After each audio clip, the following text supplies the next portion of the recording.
ডিসেম্বরে এইচএসসি পরীক্ষার আগেই টিকা দেওয়ার লক্ষ্য, স্বস্তিতে অভিভাবক। হঠাৎ করে টিকা পেয়ে আমার খুবই ভালো লাগতেছে। এখন সুরক্ষিত পরীক্ষা কেন্দ্র গিয়ে আমি ভালোভাবে পরীক্ষা দিতে পারবো। এক্সট্রা প্রোটেকশন হিসাবে এই টিকাটার উদ্যোগটা খুব ভালো। অন্য কোথাও গিয়ে রেজিস্ট্রেশন করা লাগছে না, তো কলেজেই পাচ্ছে। আজও রাজধানীতে বস্তিবাসীর দুয়ারে ভ্যাকসিন। আইডি কার্ডটা নিয়ে আসলাম, আইসা দিলাম, সহজেই দেওয়া হয়েছে। ধারে কাছে আছে, এই জন্য আমরা দিতে পারছি। যে মানুষগুলো এখনো টিকা গ্রহণ করেননি তাদের জন্য আমাদের সকল ধরনের প্রস্তুতি রয়েছে। দেশের ৮০% মানুষকে করোনা টিকার আওতায় আনতে দেশেই উৎপাদনের তাগিদ। আমাদের বাইরের উপরে নির্ভর করাটা চলবে না, এইটা উৎপাদনে যেতে হবে যত তাড়াতাড়ি সম্ভব। এটার জন্য একটা স্পেশাল কমিউনিকেশন লাগবে। দেখছিলেন প্রধান শিরোনাম, দুপুরের সময় সঙ্গে আছি আমি এশা হোসেন। এবার অন্যান্য শীর্ষ সংবাদ। দেশের অর্থ অন্যের হাতে তুলে দিয়ে কমিশন খেয়েছে অন্যান্য দল। আওয়ামী লীগ করছে দেশ ও মানুষের কল্যাণ। সংসদ অধিবেশনে প্রধানমন্ত্রী।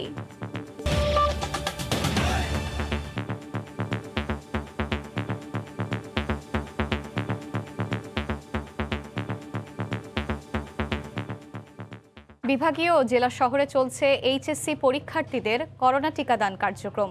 পরীক্ষার আগে টিকা নিতে পেরে খুশি শিক্ষার্থীরা, স্বস্তিতে অভিভাবকরাও। ডিসেম্বরের মধ্যেই সব পরীক্ষার্থীকে টিকার আওতায় আনার প্রক্রিয়া চলছে বলে জানিয়েছেন সংশ্লিষ্টরা। টিকা নেয়া নির্ধারিত সময়ের আগেই উৎসাহ উদ্দীপনায় কেন্দ্রে কেন্দ্রে হাজির শিক্ষার্থী আর অভিভাবকরা। চট্টগ্রামে কোভিড টিকা দেয়া নির্ধারিত কেন্দ্রে লাইনে দাঁড়িয়ে অপেক্ষা করে টিকা প্রত্যাশীরা। এইচএসসি পরীক্ষার রেজিস্ট্রেশন নম্বর দিয়ে স্পটেই হয় নিবন্ধন। শিক্ষা কর্মকর্তারা বলছেন, বর্তমানে নগরীতে প্রতিদিন ২০০০-এর বেশি শিক্ষার্থীকে টিকার আওতায় আনা হচ্ছে। আগামী ২ ডিসেম্বর থেকে শুরু হওয়া এইচএসসি পরীক্ষার আগেই সব শিক্ষার্থীকে আনা হবে টিকার আওতায়। পরীক্ষার আগে সরকারের এমন সিদ্ধান্তে খুশি শিক্ষার্থী এবং অভিভাবকরা। ২ তারিখ থেকে আমাদের এক্সাম, এর আগে এক্সট্রা প্রোটেকশন হিসাবে এই টিকাটার উদ্যোগটা খুব ভালো। পরীক্ষার আগে টিকা দিতে পারছি, সবাই টিকা দিতেছে, এটা অনেক ভালো লাগতেছে। আমরা তো অনেক টেনশনে ছিলাম বাচ্চারা কিভাবে পরীক্ষা দিবে, এখন খুব খুশি হয়েছে আমরা যে এটা কলেজ থেকেই করে দিচ্ছে। আরও একটু আগে থেকে শুরু করলে আমার মনে আরও ভালো হতো। ইন্টার পরীক্ষার্থীদেরকে আগে ভ্যাকসিন দিব, তবে আমাদের মাধ্যমিক শিক্ষা অফিসার মহোদয় আমাদেরকে যেই তালিকা দিবেন ওই তালিকা অনুযায়ী আমরা পর্যায়ক্রমে সমস্ত স্টুডেন্টদেরকেই আমরা ভ্যাকসিন দিব। সিলেট সরকারি মহিলা কলেজে বুধবার সকালে শুরু হয় উচ্চ মাধ্যমিক শিক্ষার্থীদের ভ্যাকসিন দেয়া। আগামী ২৯ ডিসেম্বর পর্যন্ত সিলেট বিভাগের ৪ জেলার প্রতিটি উপজেলায় প্রায় ৭০,০০০ এইচএসসি পরীক্ষার্থীকে নিজ নিজ শিক্ষা প্রতিষ্ঠানে দেয়া হবে কোভিড টিকা। আমার ভালো লাগতেছে এবং আমাদের জন্য সুবিধা হয়েছে। কলেজেই পাচ্ছে, ভালো লাগছে। পরীক্ষা যেহেতু ২ তারিখে শুরু হবে, এই মাসের ২৯ তারিখের আগেই সকলকে টিকাদান সম্পন্ন করা। ব্রাহ্মণবাড়িয়ায় দ্বিতীয় দিনে সদর উপজেলার ৫টি শিক্ষা প্রতিষ্ঠানের শিক্ষার্থীদের দেয়া হয় কোভিড টিকা। টিকা পেয়ে খুশি শিক্ষার্থীরা। আগে অসুরক্ষিত ছিলাম, এখন সুরক্ষিত পরীক্ষা কেন্দ্র গিয়ে আমি ভালোভাবে পরীক্ষা দিতে পারবো। তারা উৎসবমুখর পরিবেশে দিচ্ছে এবং সবচেয়ে বড় কথা যে এখন পর্যন্ত টিকা পরবর্তী কোনো ধরনের সমস্যা শোনা যায়নি। এছাড়া নারায়ণগঞ্জেও এইচএসসি পরীক্ষার্থীদের দেয়া হয় করোনা ভ্যাকসিন। সাদিয়া আফরিন, সময় সংবাদ। দ্বিতীয় দিনে স্বাচ্ছন্দ্যে টিকা নিচ্ছেন রাজধানীর বস্তিবাসী। পরিকল্পিত ব্যবস্থাপনার কারণে কেন্দ্রে ভিড় কম, স্পট রেজিস্ট্রেশনের ব্যবস্থা থাকায় সহজেই করোনার সুরক্ষা বর্ম গ্রহণ করতে পারছেন তারা।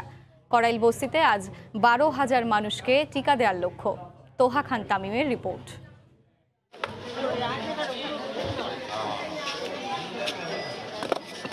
রিকশা চালক মোহাম্মদ আলামিন শারীরিকভাবে বিশেষ চাহিদা সম্পন্ন এ ব্যক্তি কোভিড-১৯-এর বিরুদ্ধে লড়তে এসেছেন কড়াইল বস্তির টিকা কেন্দ্রে।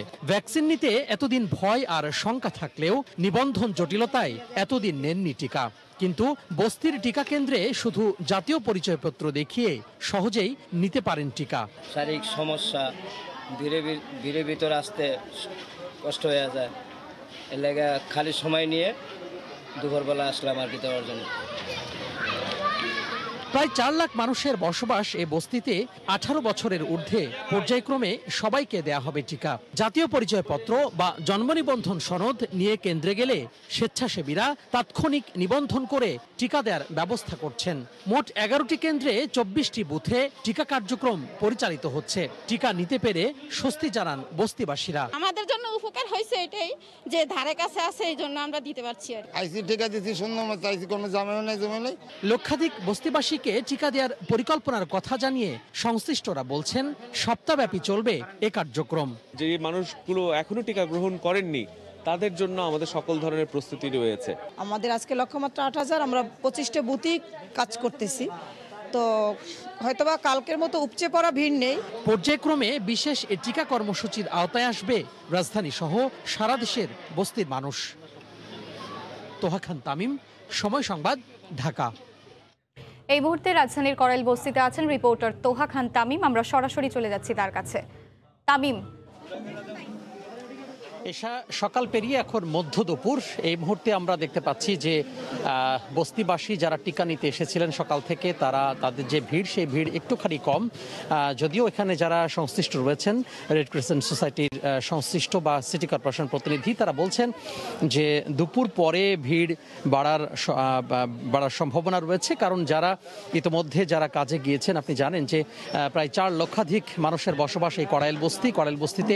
সবাই কোনো না কোনো কাজে বাইরে ব্যস্ত থাকেন এই সময়টাতে, এবং কাজ সেরে তারা ফিরবেন এবং দুপুরের খাবারের পরে তারা এখানে আসবেন, এসে টিকা নেবেন এমন সম্ভাবনা রয়েছে। যারা এখানকার যারা রয়েছেন দায়িত্বরত, তারা বলছেন অন স্পট রেজিস্ট্রেশন হওয়ার কারণে আসলে সহজ হয়েছে। যারা এতদিন শঙ্কা ছিল কিংবা যারা বোঝেননি কিংবা যারা অসচেতন মানুষ, অনেক সময় যে সুরক্ষা অ্যাপের মাধ্যমে নিবন্ধন করা সম্ভব হয়ে ওঠেনি বিভিন্ন কারণে, তারা আসলে এখানে আসছেন এবং টিকা নিতে পেরে বেশ স্বাচ্ছন্দ্য বোধ করছেন। কারণ এখানে সহজ পদ্ধতি, অর্থাৎ কার্যক্রমের যে সহযোগীকরণ, সেই সহজের কারণেই তারা আসলে এখানে আসছেন এবং খুব সহজভাবে টিকাটা নিতে পারছেন। তো আজকে 12,000 যেই লক্ষ্যমাত্রা নির্ধারণ করা হয়েছে, তবে এখানে যারা আছেন তাদের সাথে কথা বলেছি, তারা বলছেন যে 12,000 হয়তো সম্ভব হবে না, কারণ গতকালের থেকে যে আজকে যে ভিড়, সেই ভিড়টি অনেক কম। তারপরেও ধারাবাহিকভাবে সকাল থেকেই মানুষের যে উপস্থিতি সেটি রয়েছে এবং তারা ভিড় কম দেখে অনেকেই নিতে পারছেন। তারপরে সকাল 9টা থেকে বিকাল 4টা পর্যন্ত, অর্থাৎ আরও বেশি কিছুক্ষণ কিন্তু এই টিকা কার্যক্রম চলবে।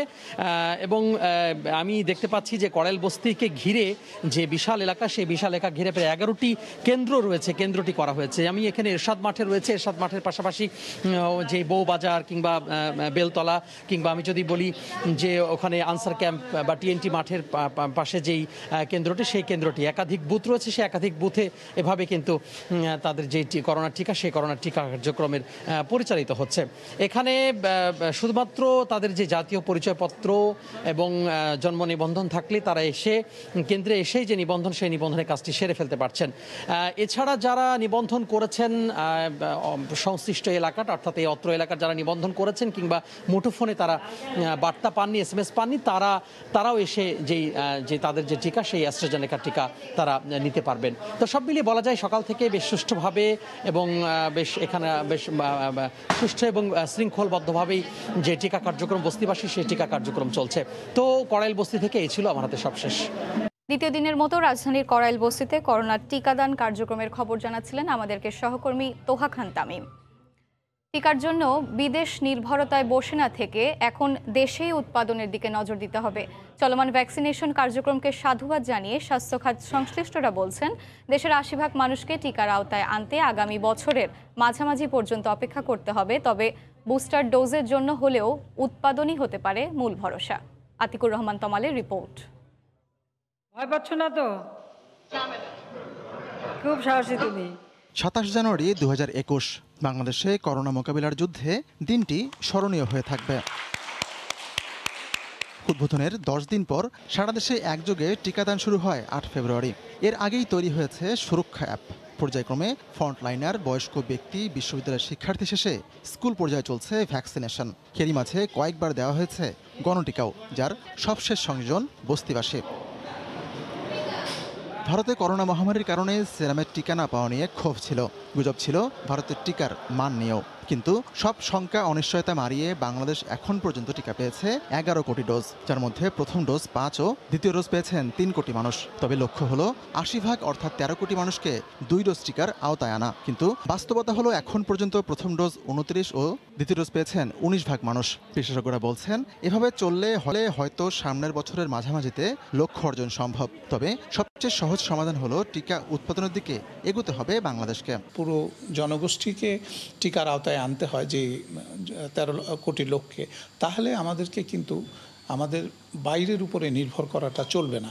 এইটা উৎপাদনে যেতে হবে যত তাড়াতাড়ি সম্ভব, এবং এইটাকে অ্যাভেলেবল করতে হবে যাতে আমরা জনগোষ্ঠীকে এই টিকার আওতায় আনতে পারি। তারা বলছেন, বিশ্বে ওষুধ শিল্পে সুনাম আছে বাংলাদেশের, সেটিকে কাজে লাগিয়ে ভ্যাকসিন তৈরিতে প্রয়োজন সরকারের জোরালো কূটনৈতিক তৎপরতা। ভ্যাকসিন উৎপাদনের সক্ষমতা বাংলাদেশের আছে, এবং বাংলাদেশ অলরেডি বিভিন্ন ভ্যাকসিন প্রোডাকশন করছে বাংলাদেশে। কোভিড ভ্যাকসিনটাও বাংলাদেশে প্রোডাকশন করা সম্ভব। তাহলে এটার জন্য একটা স্পেশাল কমিউনিকেশন লাগবে, ওদের একটা সদিচ্ছা লাগবে, ওদের একটা সহানুভূতি লাগবে আমাদের প্রতি। কারণ 2 ডোজ দেবার পর বুস্টার ডোজ দিতে আরও প্রয়োজন হবে 13 কোটি টিকা। খাতিকুর রহমান তমাল, সময় সংবাদ, ঢাকা।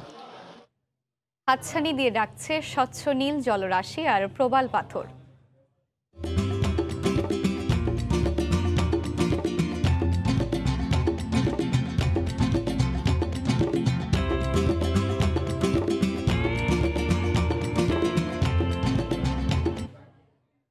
মৌসুমের শুরুতেই প্রকৃতিপ্রেমীরা ছুটছেন সেন্ট মার্টিনে। এ নিয়ে রিপোর্ট থাকছে সংবাদের শেষাংশে। দেশের অর্থ অন্যের হাতে তুলে দিয়ে কমিশন খেয়েছে অন্যান্য দল, আর আওয়ামী লীগ করছে দেশ ও মানুষের কল্যাণ।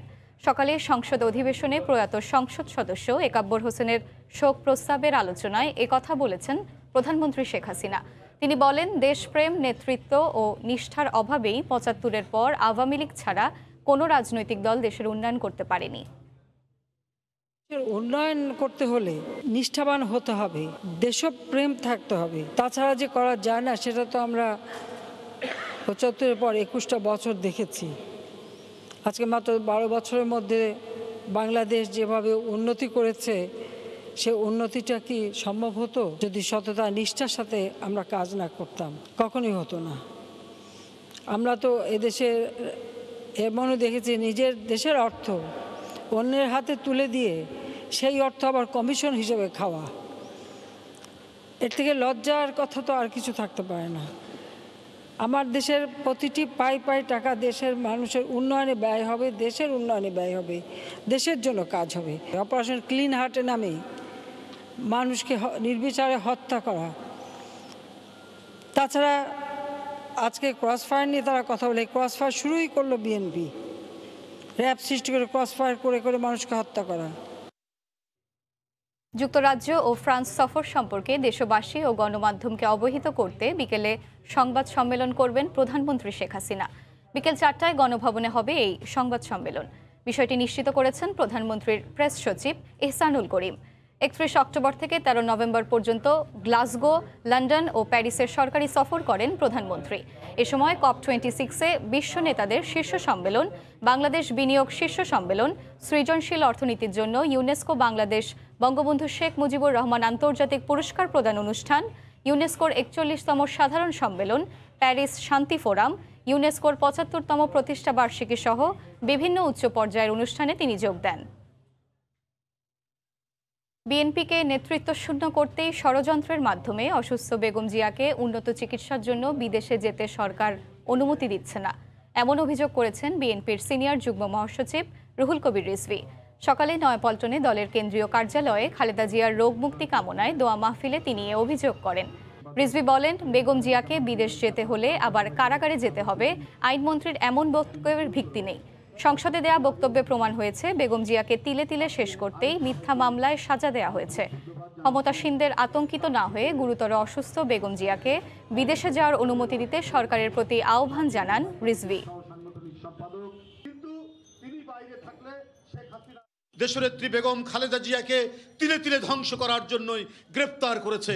যে মামলায় সাজা দিয়েছে সেই মামলায় তার ন্যূনতম বিন্দুমাত্র কোনো প্রমাণ নেই। তাকে উন্নততর চিকিৎসা দেওয়া হয়নি। বিএনপিকে নিশ্চিহ্ন করার জন্য, বাংলাদেশ থেকে বিএনপি শূন্য করার জন্য যত ধরনের মেকানিজম আছে, যত ধরনের কর্মকাণ্ড আছে, এই আইনমন্ত্রী করেছে। আবারও জিম্মি যাত্রীরা রাজধানীতে গেটলক সিটিং সার্ভিস বন্ধের প্রতিবাদে সকাল থেকে বাস বন্ধ রেখেছেন শ্রমিকরা। দুর্ভোগে পড়েছেন সাধারণ মানুষ। এই মুহূর্তে মোহাম্মদপুরে আছেন রিপোর্টার ওবায়দুল্লাহ মামুন। আমরা সরাসরি চলে যাচ্ছি তার কাছে। মামুন, এসব সকাল থেকে কিন্তু নগরীর বিভিন্ন রুটে গণপরিবহন অর্থাৎ হঠাৎ করে এক ধরনের অঘোষিত ধর্মঘট শুরু করেছে পরিবহন চালক এবং শ্রমিকরা। তো এই পরিবহন যে ধর্মঘট, অঘোষিত ধর্মঘট, সেই ধর্মঘটের পেছনে যে বিষয়টি সেটি আপনি জানেন যে গত সপ্তাহখানেক আগে ডিজেলের দাম বৃদ্ধির পরেই কিন্তু গণপরিবহনের অর্থাৎ ভাড়া রিসাবল করা, তো ভাড়া বাড়ানো হয়। সেই ভাড়া বাড়ানোর সময় বিআরটি এবং ঢাকা সড়ক পরিবহন মালিক সমিতির সঙ্গে সরকারের যে বৈঠক হয়, সেই বৈঠকে কিন্তু বলা হয়েছিল যে গেটলক এবং সিটি সার্ভিস এখন থেকে আর কোনো গাড়ি চলবে না, অর্থাৎ সব গাড়ি লোকাল ভিত্তিতে চলবে। কিন্তু এই সিদ্ধান্তের প্রতিবাদেই কিন্তু আজকে বাসের যে শ্রমিকরা রয়েছেন অর্থাৎ হেল্পার ড্রাইভার, তারা কিন্তু আসলে সকালে উত্তরা থেকে যে মিরপুর মতিঝিলগামী যে গাড়িগুলি রয়েছে সেগুলিও বন্ধ করে দিয়েছে এবং মোহাম্মদপুর থেকে ঢাকার বিভিন্ন রুটে যে গণপরিবহনগুলি চলে সেগুলি কিন্তু আসলে সকাল থেকে বন্ধ রয়েছে। এবং এই বন্ধ থাকার ফলে অফিসগামী এবং বিভিন্ন গন্তব্যে যারা বেরোয়েছেন তারা কিন্তু হঠাৎ করেই আসলে অনেকটা বিপদের মুখে পড়েছেন, কারণ এটা অনেকটা অঘোষিত ধর্মঘট বলা চলে, যার ফলে বিভিন্ন দুর্ভোগের মুখে পড়ে নগরবাসী। এবং কিছুক্ষণ আগে অর্থাৎ ঘণ্টাখানেক আগে আমি ঢাকা সড়ক পরিবহন মালিক সমিতির যে সাধারণ সম্পাদক রয়েছেন পরিবহন নেতা খন্দকার এনায়েতুল্লাহ আমাদেরকে বলেছেন যে আসলে এই ধর্মঘটটি আসলে ধর্মঘট নয়, তারা আসলে এই গেটলক এবং যে সিটিং সার্ভিস রয়েছে এটি মালিকরা বন্ধের পক্ষে বলেছিলেন, কিন্তু তারা সেই সিদ্ধান্তে নারাজ, সেই সিদ্ধান্তে মানতে রাজি নয়। এর ফলেই তারা আসলে হঠাৎ করে এক ধরনের অঘোষিত ধর্মঘট ডেকেছে এবং সকালেই দুপুরের দিকে অর্থাৎ মিরপুর থেকে যে গাড়িগুলি মতিঝিলগামী রয়েছে সেগুলি চলাচল শুরু হয়েছে, তার বক্তব্য এটি। আর আমরা মোহাম্মদপুরে এই মুহূর্তে রয়েছি, এখানে দেখছি যে কিছু কিছু গাড়ি এখন চলাচল শুরু করেছে, তবে পুরোপুরি গাড়ি কিন্তু এখনও চলাচল করছে না। আরেকটি বিষয় বলে রাখি যে এই ডিজেলের দাম বৃদ্ধির পরে কিন্তু নগরের যে গণপরিবহনগুলি রয়েছে এগুলিতে কিন্তু সরকার একটি ভাড়া নির্ধারণ করে কিন্তু চার্টও দিয়েছিল, কিন্তু সেই ভাড়া উত্তোলন করতে গিয়ে পরিবহন শ্রমিক এবং যাত্রীদের সাথে যে প্রতিদিনই বাকবিতণ্ডা জড়ায়, তারই প্রেক্ষাপটে কিন্তু আজকে তারা হঠাৎ করে এই ধরনের এই অঘোষিত ধর্মঘট দিয়েছে এবং নগরবাসী অর্থাৎ নগরবাসী কিন্তু একটা বিপদের মুখে বা ভোগান্তিতে পড়েছে বলা চলে। এবং এখনও পর্যন্ত কিন্তু রাস্তায় যে অঞ্চলটি তত যানজট থাকে সেখানে কিন্তু আমরা তেমন কোনো ধরনের গণপরিবহন বা বাস আমরা দেখছি না, তবে দুই চারটি বাস চলাচল করেছে, তবে সেই বাসগুলিতে এখন পর্যন্ত তেমন কোনো যাত্রী উঠতে আমরা দেখছি না।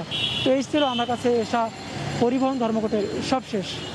রাজধানীতে গেটলক সিটিং সার্ভিস বন্ধের প্রতিবাদে সকাল থেকে বাস বন্ধ রেখেছে শ্রমিকরা, যার ফলে দুর্ভোগে পড়েছেন সাধারণ মানুষ। আমাদেরকে সে বিষয়ে বিস্তারিত খবর জানাচ্ছিলেন সহকর্মী ওবায়দুল্লাহ মামুন। উদ্বোধনের 3.5 বছরেও সিলেট থেকে দেয়া যায়নি জনশক্তি কর্মসংস্থান ও প্রশিক্ষণ ব্যুরোর স্মার্ট কার্ড। এতে বেড়েই চলেছে বিদেশগামীদের ভোগান্তি। লোকবল সংকটের দোহাই দিচ্ছেন কর্মকর্তারা, তবে জনশক্তি রপ্তানিকারকরা বলছেন ভিন্ন কথা। ইকরামুল কবিরের রিপোর্ট, ছবি তুলেছেন দিগেন সিংহ। প্রতিদিন দীর্ঘ লাইনে দাঁড়িয়ে বিদেশি চাকরি প্রার্থীরা আঙ্গুলের ছাপ দিচ্ছেন সিলেট জেলা কর্মসংস্থান ও জনশক্তি অফিসে। ফিঙ্গার দেওয়া চাইছি আমি, সৌদি আরবে যাবো, এখানে ফিঙ্গার দেওয়ার জন্য আসছে। মানব পাচার রোধ এবং বিদেশে কর্মরত শ্রমিকদের মনিটরিং এর জন্য সরকার 2010 সাল থেকে বৈধভাবে চাকরি নিয়ে বিদেশ পাড়ি জমানোর জন্য বিএমইটি স্মার্ট কার্ড বাধ্যতামূলক করেছে। এই কার্ড পেতে আঙ্গুলের ছাপ, ছবি তোলা সহ নানা আনুষ্ঠানিকতা রয়েছে।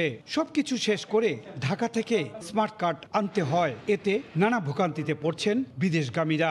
যে সিলেট থেকে যদি আমরা স্মার্ট কার্ড মানে আমাদের খরচও কমে, অনেক ঝামেলা হয়, কষ্ট হয়, এগুলো আমাদের কমে যায়। স্মার্ট কার্ডটা যদি আমরা এখান থেকে সিলেট থেকে দেওয়া হয়, যদি আমরা সুবিধা হইতো।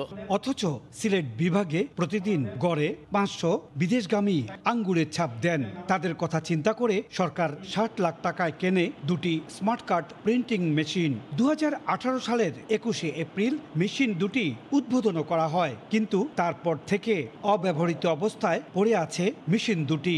আমার এখানে স্মার্ট কার্ড মেশিন স্থাপন হয়েছে, ঠিক আছে, এটা আইনকানুন পরীক্ষা নিরীক্ষা না করে এভাবে হুট করে দেওয়া যাবে না।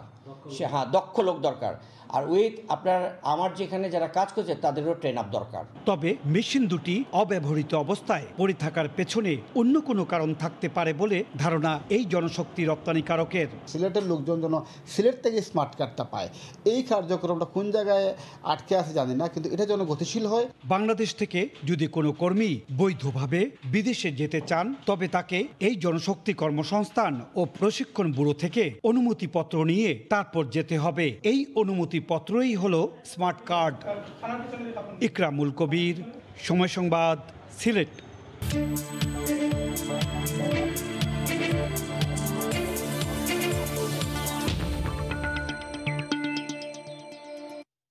প্রথমবারের মতো হালদা নদীর কার্প জাতীয় মাছ ও ডলফিনের জীবন রহস্য উন্মোচন করা হয়েছে।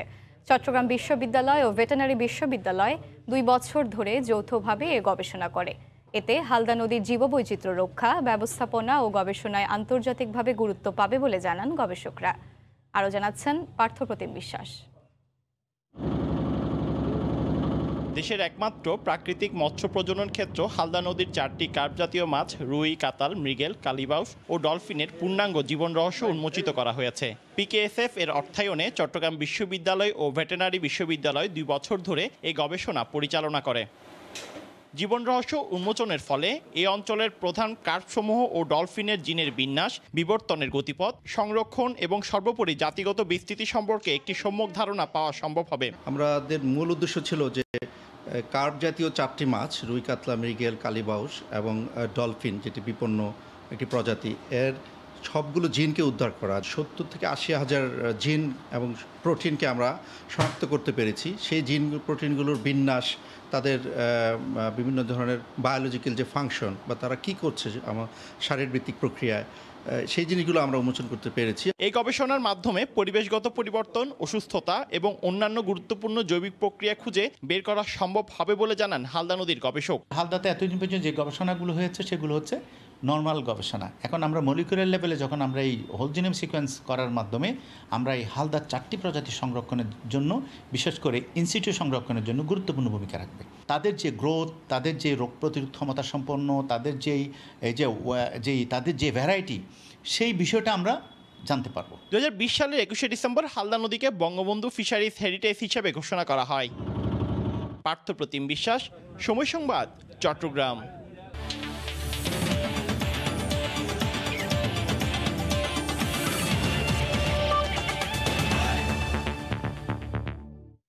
এশিয়ান আর্চারি চ্যাম্পিয়নশিপের খবর। সিটি গ্রুপের পৃষ্ঠপোষকতায় বাংলাদেশ আর্চারি ফেডারেশনের ব্যবস্থাপনায় 22তম এশিয়ান আর্চারি চ্যাম্পিয়নশিপে জোড়া পদক জিতেছে বাংলাদেশ। সকালে বাংলাদেশ আর্মি স্টেডিয়ামে রিকার্ভ নারী দলগত ইভেন্টে ভিয়েতনামকে 5-3 সেটের ব্যবধানে হারিয়ে ব্রোঞ্জ জিতেছেন বাংলাদেশের দিয়া, নাসরিন ও বিউটি। এশিয়ান আর্চারি চ্যাম্পিয়নশিপে এটি ছিল বাংলাদেশের প্রথম পদক।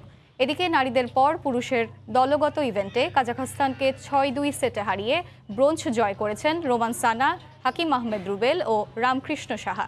এশিয়ান চ্যাম্পিয়নশিপে এখনও বড় পদক জয়ের সম্ভাবনা রয়েছে বাংলাদেশের। দ্বৈত মিশ্র ইভেন্টে এরই মধ্যে ফাইনালে উঠেছে দিয়া রুবেল জুটি। আগামী শুক্রবার এই ইভেন্টের ফাইনাল।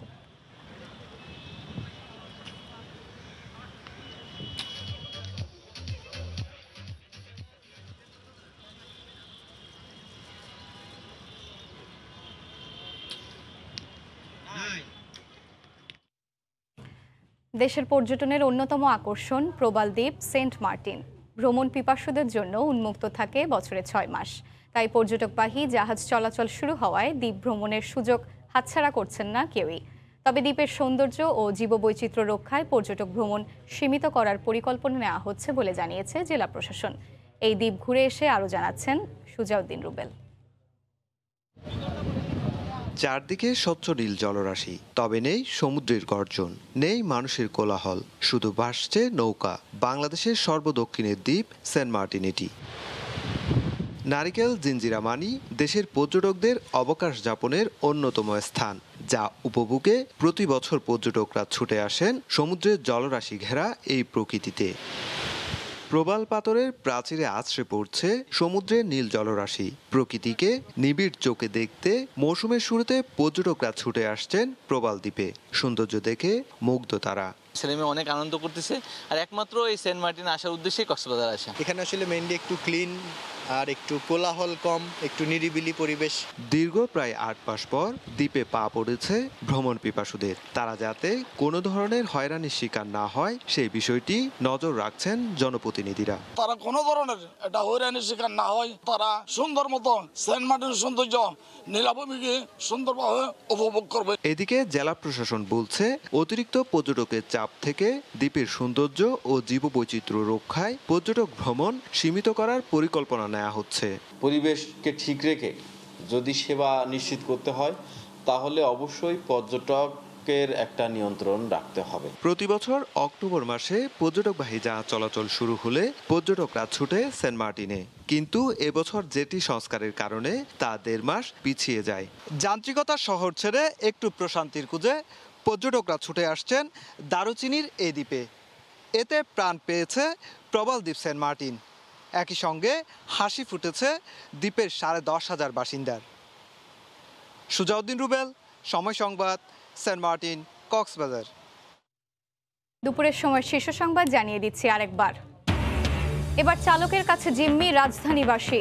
গেটলক ও সিটিং সার্ভিস চালুর দাবিতে বন্ধ করল বাস চলাচল। সমাধানের চেষ্টায় মালিকপক্ষ।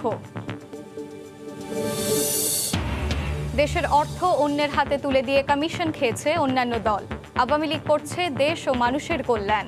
সংসদ অধিবেশনে প্রধানমন্ত্রী। এবং ডিসেম্বরে এইচএসসি পরীক্ষার আগেই শিক্ষার্থীদের টিকা দেওয়ার লক্ষ্য সরকারের। স্বস্তিতে অভিভাবক। রাজধানীতে বস্তিবাসীর দুয়ারে ভ্যাকসিন। এই ছিল দুপুরের সময়। সঙ্গে থাকুন সময়।